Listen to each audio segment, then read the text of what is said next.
একটা ছেলের জীবন এতটাও সহজ না যতটা সহজ তুমি ভাবো।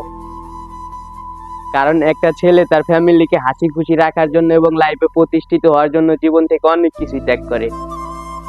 প্রিয় মানুষটাকে হারিয়ে ফেলে, শখের বয়সে বন্ধু বান্ধবের সাথে ঘোরাফেরা, লাইফে এনজয়, ভালো সময়গুলোকে জীবন থেকে হারিয়ে ফেলে। বন্ধু বান্ধব, আত্মীয় স্বজন সবার কাছ থেকে সবসময় নিজেকে দূরে রাখে, নিজেকে সবসময় একাকিত্ব রাখার চেষ্টা করে। আর এইগুলার কারণে একটা ছেলে প্রতিষ্ঠিত হইতে হবে। কারণ প্রতিষ্ঠিত না হলে এই সমাজে কোনো মূল্য নাই। একটা কুকুরের যে মূল্য আছে তোমার ওই মূল্য নাই যদি তুমি প্রতিষ্ঠিত না হও। কারণ বর্তমান যুগের মানুষ তোমার চেহারা, তোমার স্টাইল দেখে ভালোবাসবে, তোমার যোগ্যতা দেখে ভালোবাসবে। আর বর্তমান যুগ যেমন কিছু মেয়ে আছে প্রথমে ভালোবাসবে, পরে যোগ্যতার অজুহাতে তোমার এই ছাইরা যাবে। শুধু মেয়ে না ভাই, তুমি একটা ছেলে হয়ে যদি বিয়ে করতে যাও, তোমার আচার ব্যবহার, তোমার সৌন্দর্য, তোমার ব্যাকগ্রাউন্ড, ফ্যামিলি ব্যাকগ্রাউন্ড কিচ্ছু দেখবে না, শুধু তোমার ইনকাম এবং তোমার যোগ্যতা দেখে তোমার বিয়ে দিবে।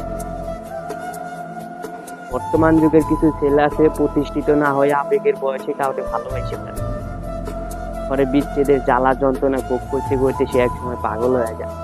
এই জন্যই বলি ভাই, আগে প্রতিষ্ঠিত হও, প্রতিষ্ঠিত হয়ে কাউরে ভালোবাসো, তাহলে লাইফে ভালো কিছু করতে পারবা।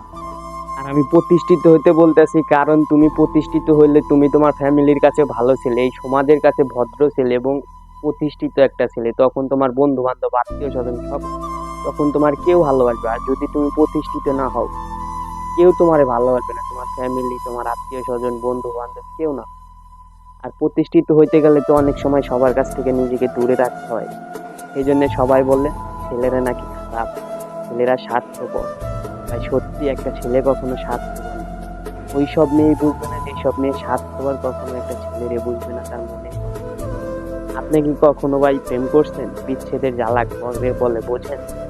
একটা ছেলে যখন ছেঁকা খায় বিচ্ছেদের জ্বালা ধরছে এবং পরিবার, আত্মীয় স্বজন তখন যে তাকে কি অ্যাঙ্গেল থেকে কিভাবেই দেখে, সেটা একমাত্র ছেলেই বোঝে।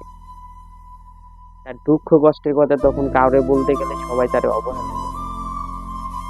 আসসালামু আলাইকুম। দোয়া করবেন আর পাশে থাকবেন। যদি আমার এই ভিডিও ভালো লাগে তাহলে লাইক করবেন, কমেন্ট করবেন। আর যদি পাশে না থাকেন তাহলে হয়তো আমি আর কখনো আপনাদের ভিডিও দেবো না, সত্যি করে বলবেন। আসসালামু আলাইকুম।